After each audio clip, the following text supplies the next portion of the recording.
हिंदी में पाठ 2 आम का पेड़। आइए शुरू करें। हम अपने माता पिता से हर समय कुछ न कुछ मांगते रहते हैं, न मिलने पर बहुत शिकायत करते हैं और मिल जाने पर भी अधिक देर खुश नहीं रहते, फिर बेचैन हो जाते हैं। ऐसा ही था आम का पेड़।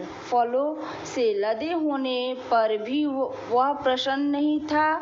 हवा ने उससे ऐसा क्या कहा जिससे पेड़ खुशी से झूमने लगा। आइए पढ़ें।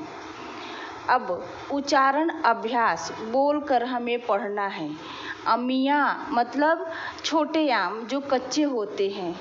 मुस्कुराई, प्रसन्न, चौंकते मतलब हैरान, टहनियाँ मतलब शाखा, इर्द गिर्द, आस पास। धन्यवाद। चलिए अब हम पाठ को पढ़ते हैं। एक गांव में विशालकाय आम का पेड़ था। उस पेड़ पर बहुत ही रसीले आम लगते थे, लेकिन बच्चे थे कि आम को पकने से पहले ही तोड़कर खा लेते थे। बेचारा पेड़ मन महसूस कर रह जाता। बच्चे आए दिन पेड़ की शाखाओं पर चढ़ते और कच्ची अमियाँ खाने के चक्कर में कई कमजोर डालियाँ तोड़ डालते। तो इस पैराग्राफ में ये है कि एक गांव में एक बहुत बड़ा आम का पेड़ था और उस पे बहुत रसीले यानी मीठे आम लगते थे, लेकिन बच्चे तो नटखट होते हैं। वो आम को पकने से पहले ही तोड़कर खा जाते थे और उसकी टहनियाँ यानी डालियों को तोड़ देते थे। आम का पेड़ सोचता था, वे पेड़ अच्छे हैं जिन पर कोई फल नहीं लगते, कम से कम वे चैन से तो रहते हैं। तो आम का पेड़ क्या सोचता था कि वे पेड़ अच्छे हैं जिन पर कोई फल नहीं लगते और वो आराम से तो रह सकता था। एक दिन की बात है, आम का पेड़ उदास था। हवा ने उससे पूछा, क्यों भाई, क्या बात है? लगता है काफ़ी परेशान हो। आम का पेड़ उदास था और उससे हवा ने पूछा कि क्यों भाई, आप क्यों परेशान हो? पेड़ बोला, हवा बहन क्या बताऊं? पेड़ ने हवा से बोला, बहन मैं क्या बताऊं? काश मैं भी तुम्हारी तरह चल फिर सकता। यहाँ खड़े खड़े तो मैं तंग आ गया हूँ। अच्छा होता मैं दूर किसी घने जंगल में उगा होता। पेड़ कह रहा हवा से कि बहन अच्छा होता कि मैं तुम्हारे जैसे चल फिर सकता, यहाँ पे एक जगह खड़े खड़े तंग आ गया हूँ। हवा ने सुना तो हैरान हो गई, मगर चुप रही। पेड़ ने कहा, आबादी के पास हम फलदार वृक्षों का खड़ा रहना ही बेकार है। मुझे देखो, मैंने अब तक अपनी काया से पके हुए फल तक नहीं देखे।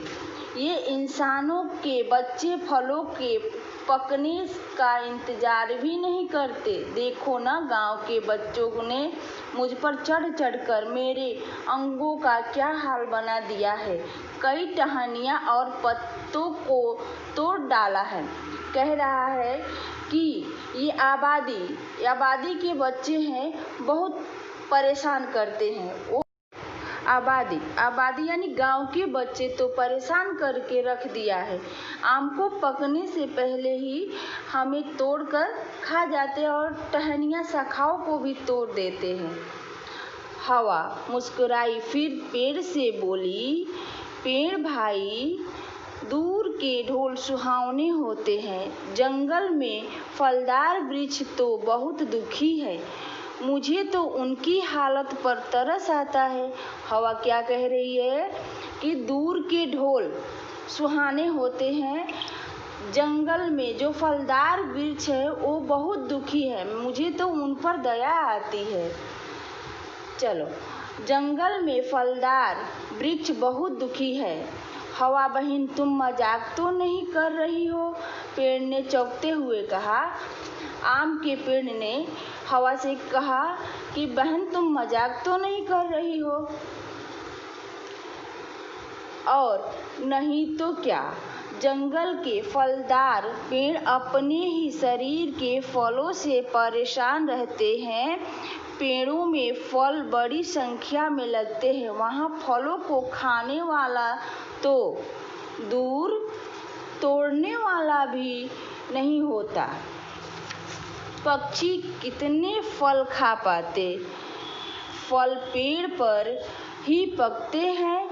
पेड़ बेचारे अपने ही फलों का वजन नहीं संभाल पाते। फलों का बोझ सहते सहते पेड़ का सारा बदन दुखता रहता है। जब फल पककर गिर जाते हैं तभी जंगल के पेड़ों को राहत मिलती है। यही नहीं, ढेर सारे पके हुए फल पेड़ के इर्द गिर्द गिर कर सड़ते हैं। पेड़ बेचारे अपने ही फलों को सड़ाध में चुपचाप खड़े रहते हैं। हवा ने बताया। हवा कह रही है कि जंगल में पेड़ पर जो फल लगते हैं वो फल को पक्षी कितना खाएगी, वहाँ कोई खाने वाला नहीं है। और फल की वजन से पेड़ों के शरीर दुखने लगता है और नीचे गिरते हैं, सड़ते हैं, तो उसकी ही सड़ास मतलब गंदगी में वो पेड़ चुपचाप वहीं पे खड़े रहते हैं। अच्छा बहन, मैं ऐसे ही ठीक हूँ। मेरे फल इतने मीठे हैं तभी तो बच्चे उनका पकने का इंतजार नहीं करते। अरे हाँ, याद आया, पतझड़ के मौसम में ये बच्चे तो मेरे पास भटकते भी नहीं हैं। उन दिनों मैं परेशान हो जाता हूँ।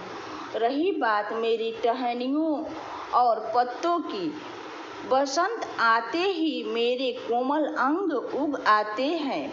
आम का पेड़ ने हवा से कहा कि अच्छा बहन, ऐसा है तो तभी मेरे फल इतने मीठे हैं तभी तो बच्चे मेरे पास आते हैं। पतझड़ के मौसम में तो बच्चे मेरे पास भी नहीं आते हैं।